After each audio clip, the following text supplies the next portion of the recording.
vào lỏi nè, vào lỏi nữa, làm bộ gì non thật.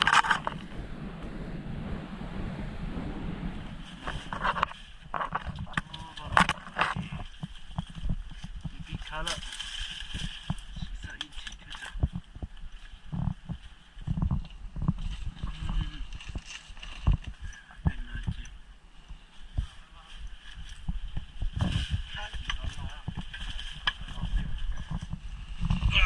Wow, buồn đủ là. Thôi, ba giờ ở đây ba con. Giỏi. Hết sức rồi.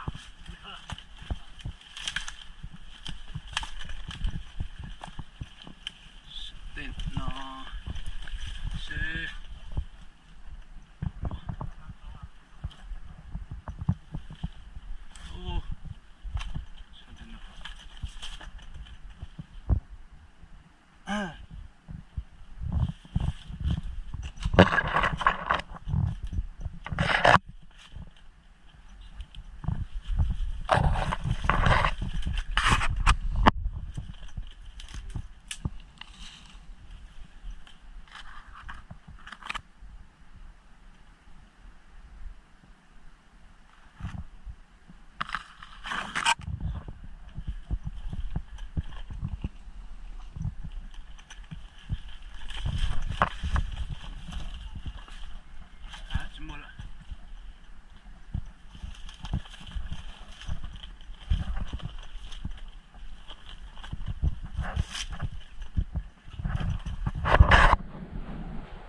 被草都啄了。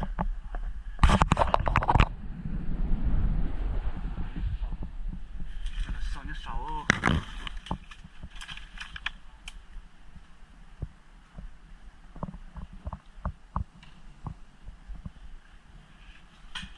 这木马哟，说，但是不么搞事。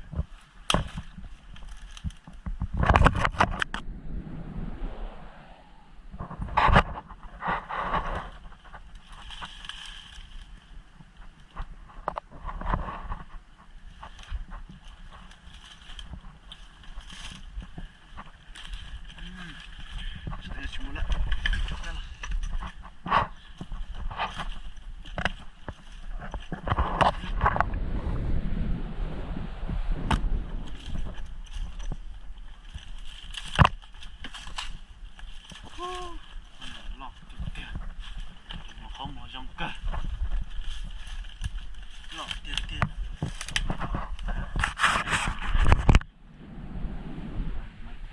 Chỉ là bé thôi đúng không? Thì ấy bảo cả ngày thấy cái này to. Nếu như vào cái lùn nó mảng cho mà tôi cả bút xanh luôn.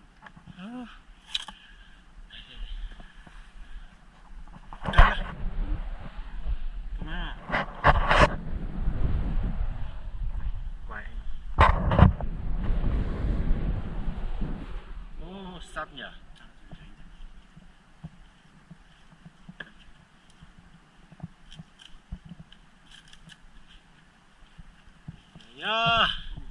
Ngọc cọc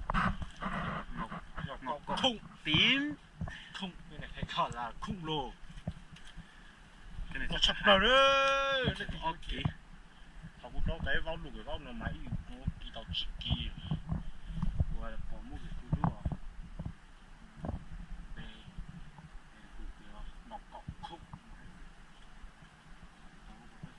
Khủng à? Chặt tới trong mà.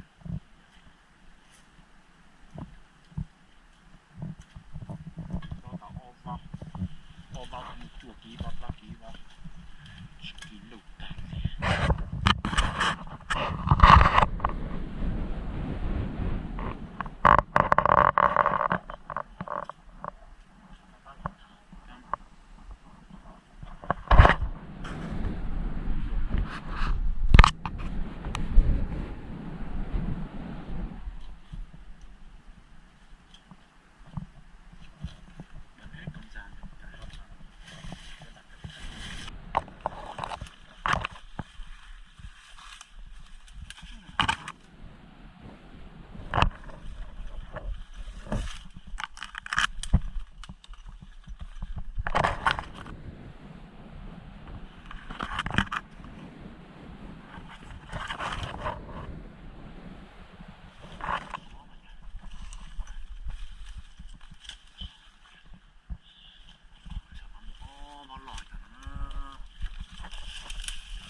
cho nó phải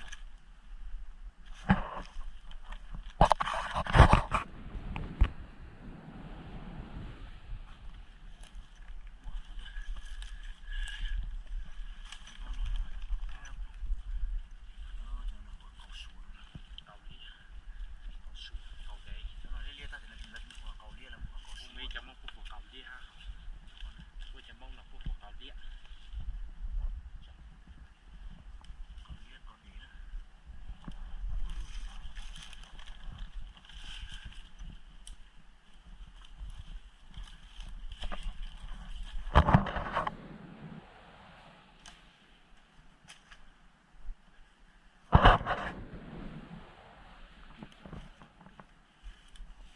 Mua à mày thay? Có mua à?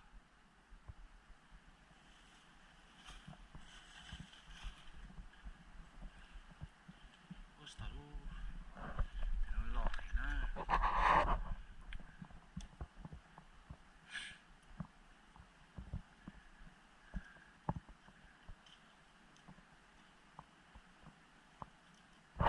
Nhìn nó ngon, thiệt cá cực. Cho mình trật lên.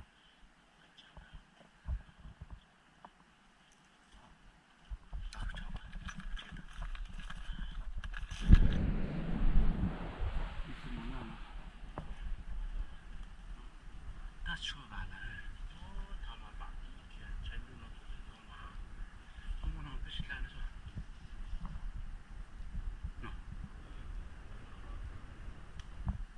Đồ này nó nào? Ý?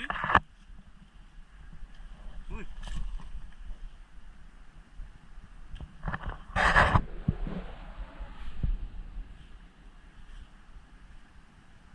Không dám đâu mày à?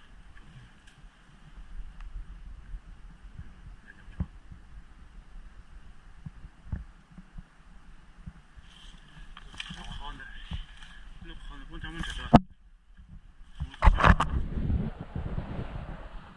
Sao tôi cũng chạy qua lần đâu vậy?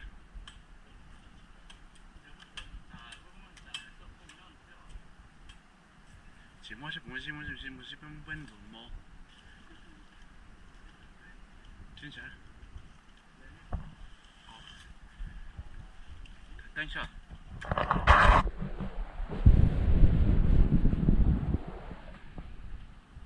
Cô này mua gì trong khăn lắm.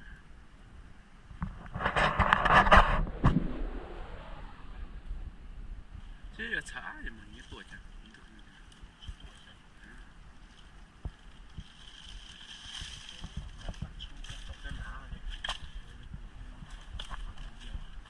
Ô, Nam Đồng ô.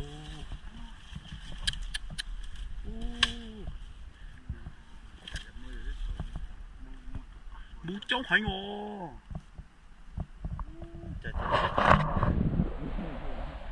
Cô là của mày bố chuyện phá mông một sư. Có mất chơi của tiểu cả hôm nay. Tầm trắng ngầm. Ôi, sao mà.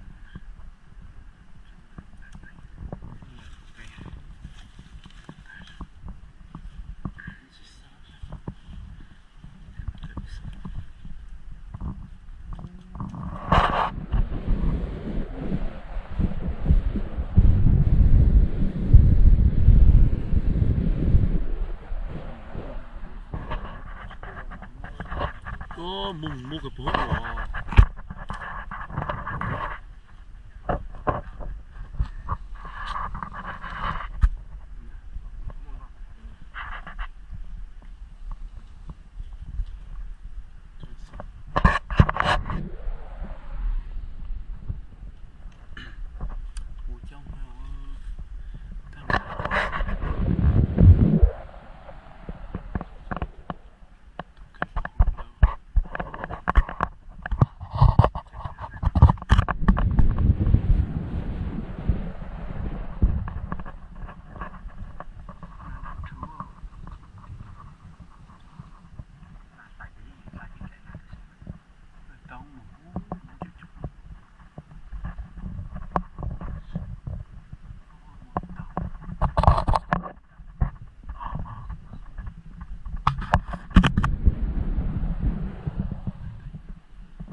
xì bé xì xì mua là xì bộ mua gì nữa nhỉ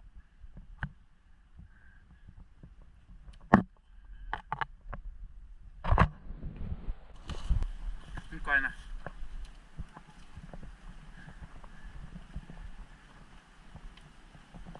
mi thấy cái tôm không nam à không nam cái cho bà cho cần hấp nó xí mà 저거 진짜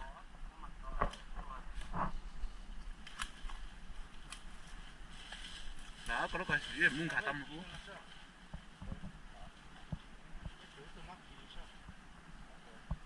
chỉ muốn 갖다 줘 오는 날 xì cái xa mà cái nó bắt tiêu có nhiều ô nó bắt tiêu cho cổ có cho lao này cho nó cho sao cho lao nữa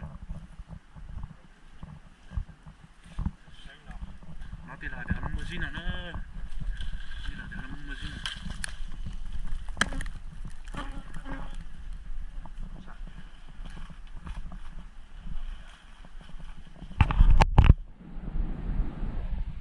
tụ bóng thủ vậy đồng nó là tụ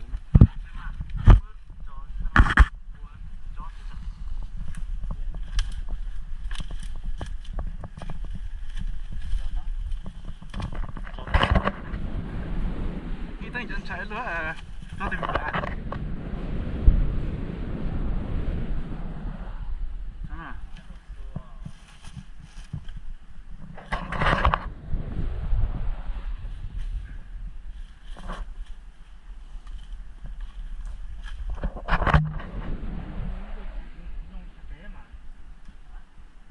nó có trẻ nó mới lâu mà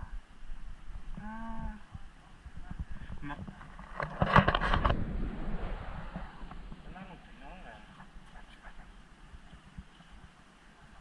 có một sai và con lông sai rau cho hơn đây này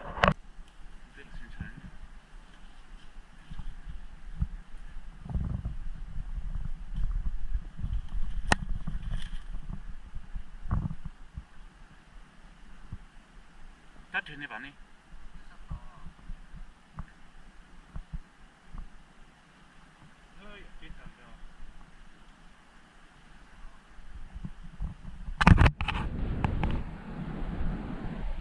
이건 같이 너무 좋겠나?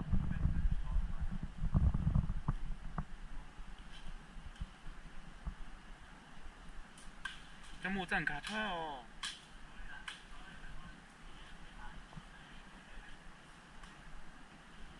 못 스타크라 봐. 뭔가 hơi một bạn phải chua đây nè. mà trên sự sắp chơi ở trên sự mà.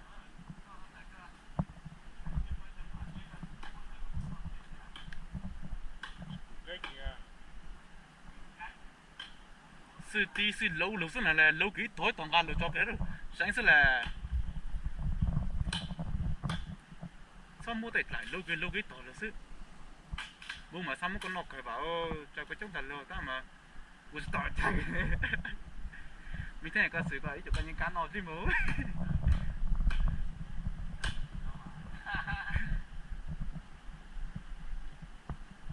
chả sao nó phải tập bút mua bố này là không mua của anh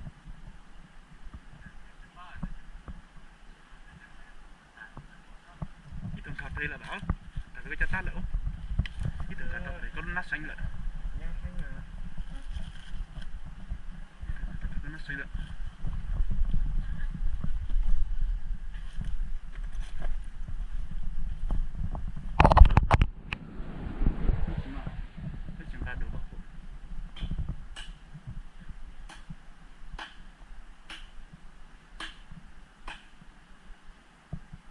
mấy thằng miết có sao mà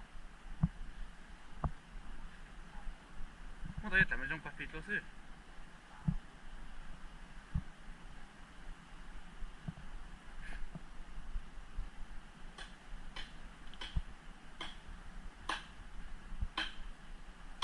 ，chỉ có弄thế吧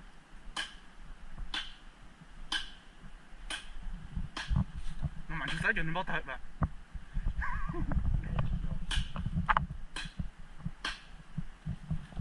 Lây lại chụp lại một mà xong đi kiểu chào cái trong đó đi kiểu mua lười mà lấy chả mà lấy chụp lấy cơ mà mua thì phải tổ cái này luôn có sự cái này mua gì nào mà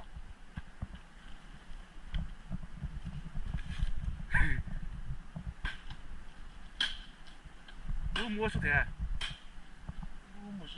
mua tập thế nào sao chẳng kệ bây giờ mà bên nào bên tiêu bột thằng lo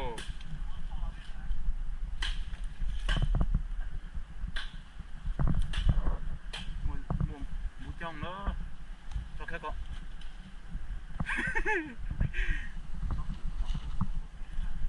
sai này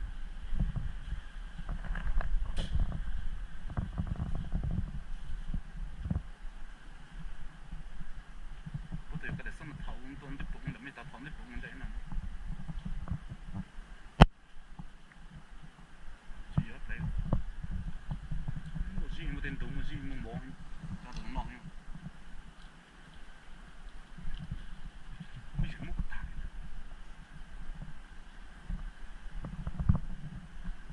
nó như này con mua ở trên còn như này chỉ muốn nó theo gì vậy là thì sẽ tốt ha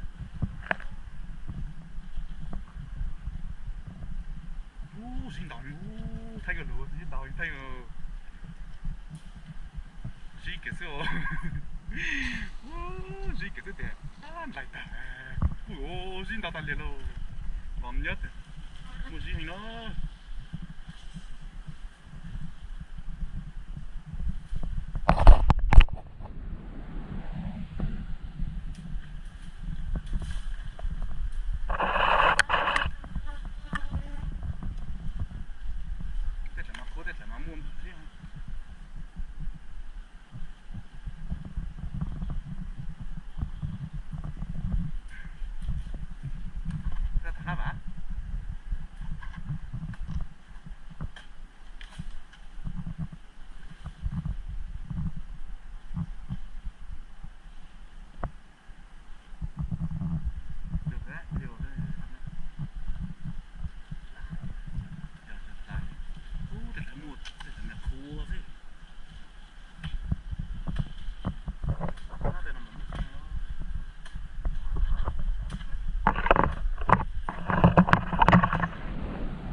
tay à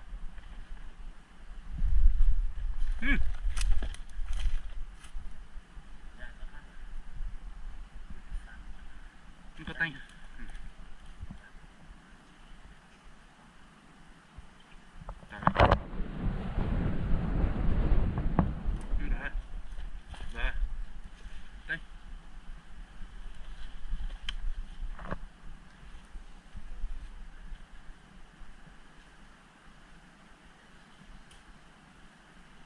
chứa bà con nó tròn lọt lại ở chỗ đây có chứa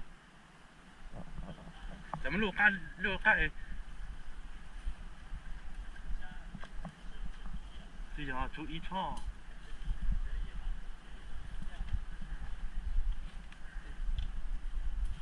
不知道了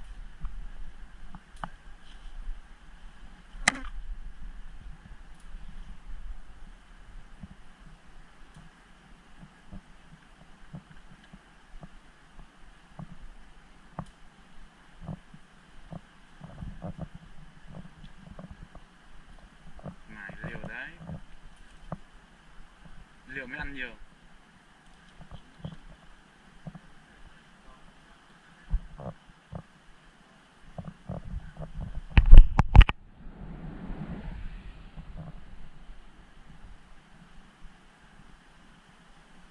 出来吧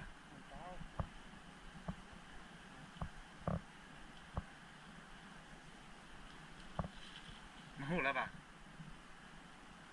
มึงก็ข้ามหัวละ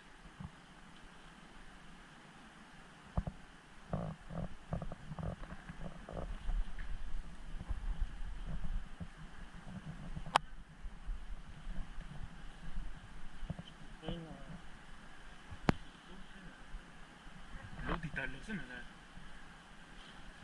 chỉ một tao có không mà nhớ này sơn tao rồi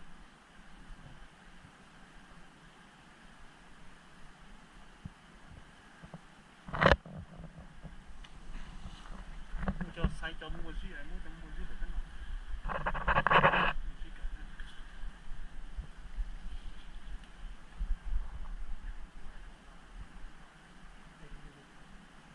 mua lại muốn đón gì nào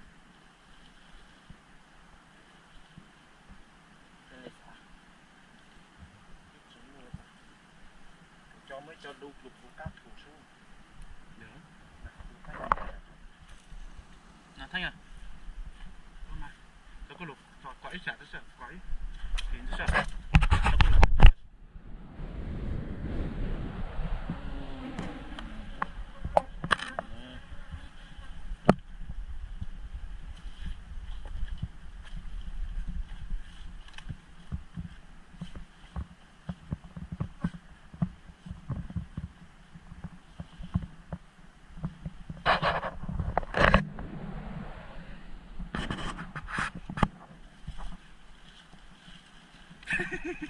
bạn trai mua trai tự thật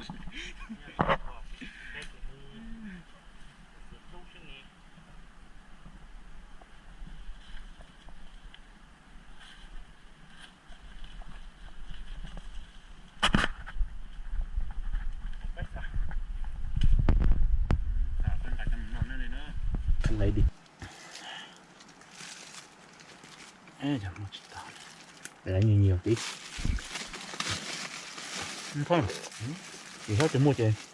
Nhưng mà thôi là lặn nó lặn xuống. Đây là. Trời ơi, trời rất là tối trên khá. Cho nhiều là rất ní. Rồi, trong nó vừa chứ. Vẫn thấy rất à? Dạ. Rất đẹp, nhưng mà phong rất. Nhiều mà này phong,แล้วmà sẽ sâu trộn này. Mua.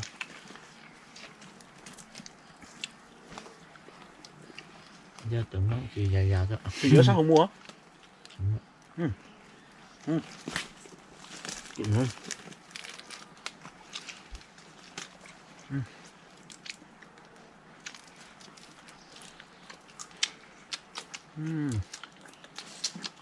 Ngọt lù lù rồi à. Nó rất mà không phải cái mà phở bò tè nó là với bún cáo. Nghĩa là chúng mà phở non thanh sư bà. Nó mơ chỉ có sự à.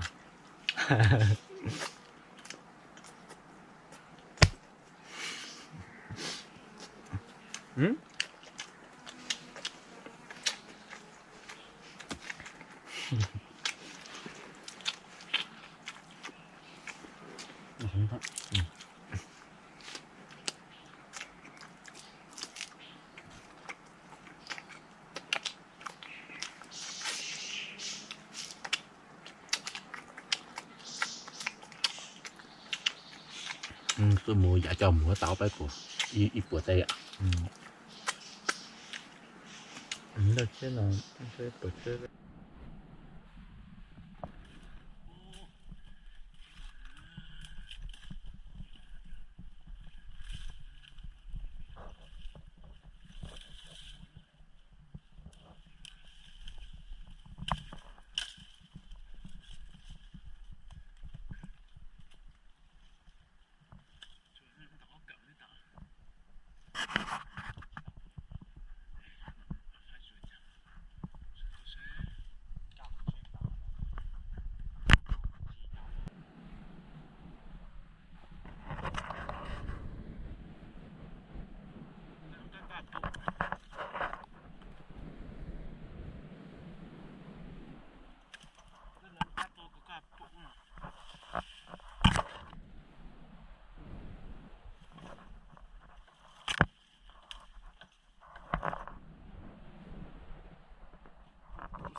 tấn đấy.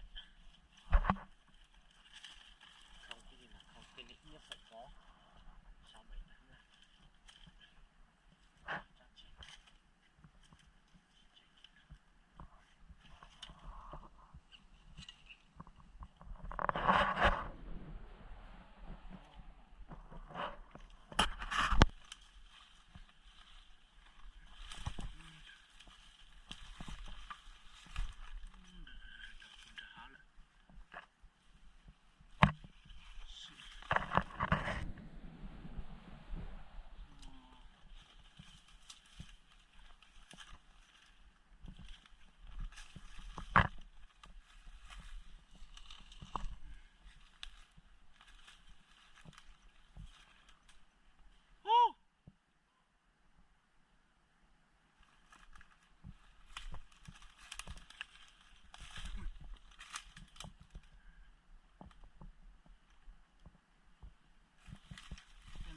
Mua thiếu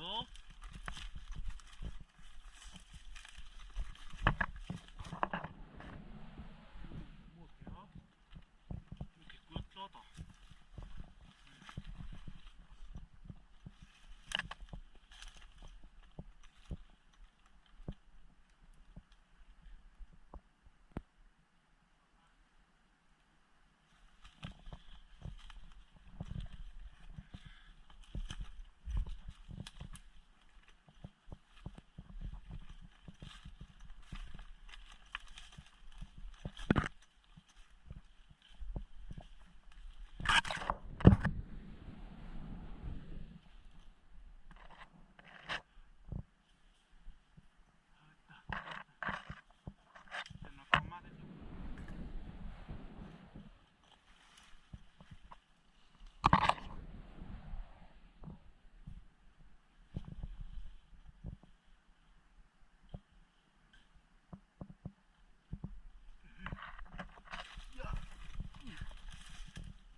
hả?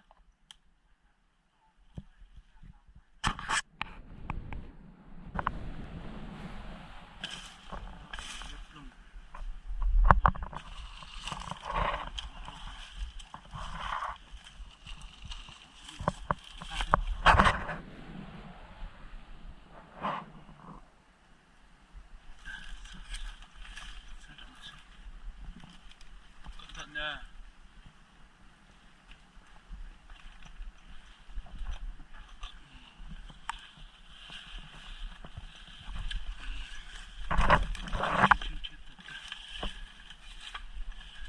Cháu chỉ lo bà con mặc một tiền chỉ lo cháu chứ lo cháu ta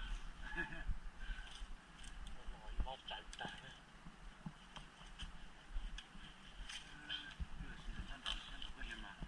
tàn đỡ luôn thì chuẩn bị bao tiền nói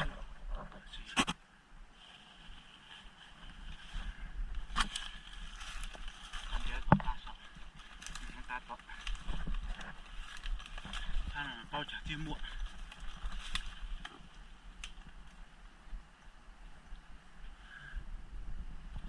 chắc các vỏ nó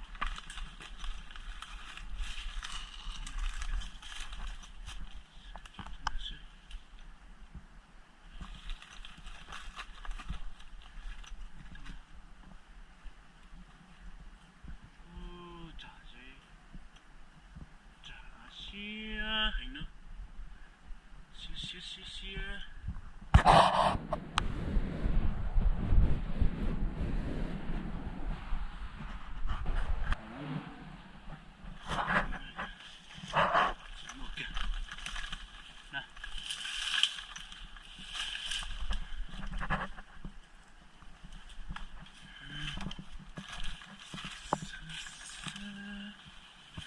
被什么样子能说吗？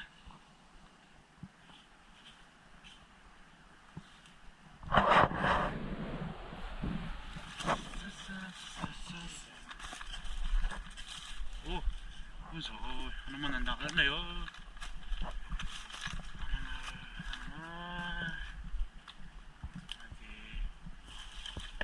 tiền vào kia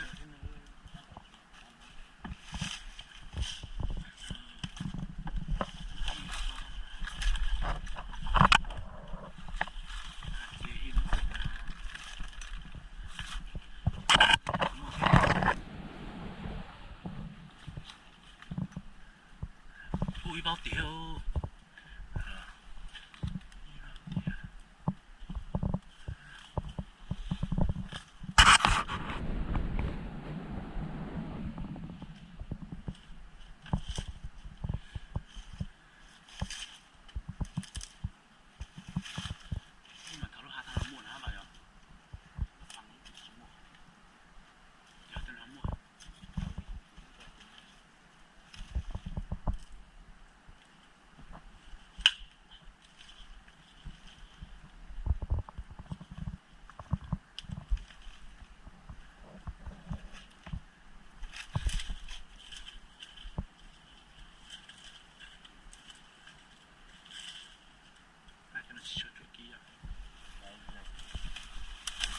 이거 just example.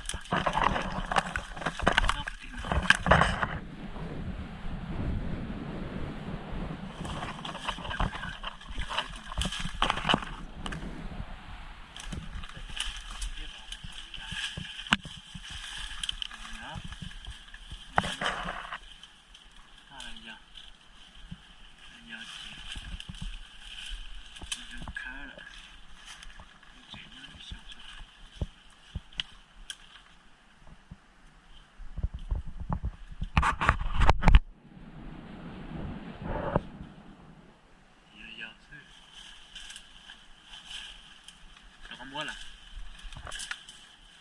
tìm á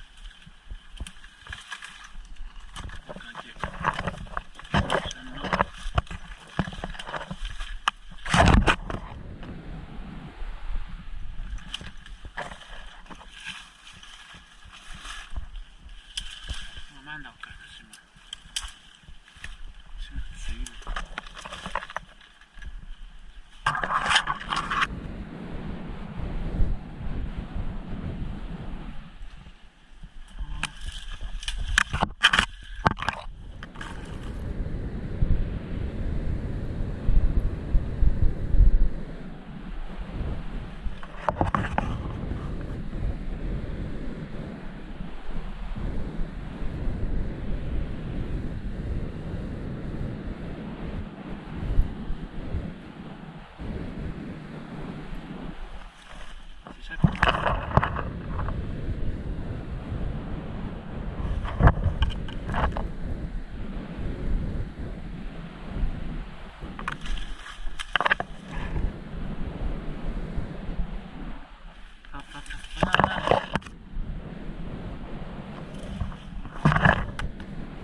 lưu mất lại